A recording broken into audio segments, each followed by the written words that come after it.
வணக்கம். ஆகாஷ்வாணி புதுச்சேரி செய்தி சுருக்கம் வாசிப்பவர் வெற்றிகொண்டான்.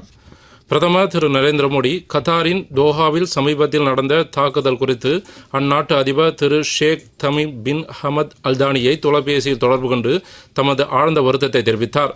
கத்தாரின் இறையாண்மையை மீறும் எந்த ஒரு தாக்குதலையும் இந்தியா கண்டிப்பதாக சமூக ஊடக பதிவில் பிரதமர் தெரிவித்துள்ளார். பிரதமர் திரு நரேந்திர மோடி இன்று மாலை உத்தராகண்டில் வெள்ளத்தால் பாதிக்கப்பட்ட பகுதிகளை வான்வழியே பார்வையிடுகிறார். தொடர்ந்து வெள்ள நிவாரணப் பணிகள் சம்பந்தமான உயர்மட்ட ஆய்வுக் கூட்டம் பிரதமர் தலைமையில் நடைபெறவுள்ளது.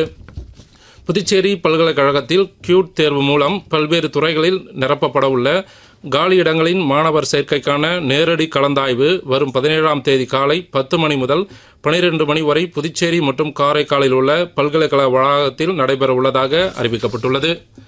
புதுச்சேரி அரசு துறைகளில் உள்ள காலியிடங்களை நிரப்ப முதன்முறையாக புதுச்சேரி பணியாளர் தேர்வு முகமை ஏற்படுத்தப்பட்டுள்ளது.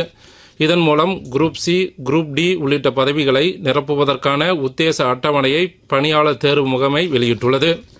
புதுச்சேரி மரப்பாலம் துணை மின் நிலையத்திலிருந்து செல்லும் அரியாங்குப்பம் மின்பாதையில் பராமரிப்பு பணிகள் மேற்கொள்ள இருப்பதால் இன்று காலை 11 மணி முதல் மாலை 5 மணி வரை மேற்கு அரியாங்குப்பம் சொர்ணா நகர், காளான் தோட்டம், டோல்கேட், மணவெளி, ஓடைவெளி, நோனாங்குப்பம் மற்றும் அதனை சுற்றியுள்ள பகுதிகளில் மின்தடை ஏற்படும் என்று மின்துறை தெரிவித்துள்ளது.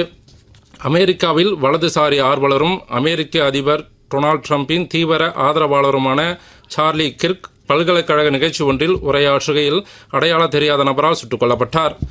இங்கிலாந்தில் நடைபெற்று வரும் உலக குத்துச்சண்டை சாம்பியன்ஷிப் போட்டியில் 80 கிலோ எடைப்பிரிவில் இந்தியாவின் குத்துச்சண்டை வீரர் நுபுர் ஷியோரன் உஸ்பெகிஸ்தானின் உல்டினாய் சோடிம்போவை தோற்கடித்து அரையிறுதிக்கு முன்னேறினார். இத்துடன் இந்த செய்தி சுருக்கம் நிறைவு பெறுகிறது.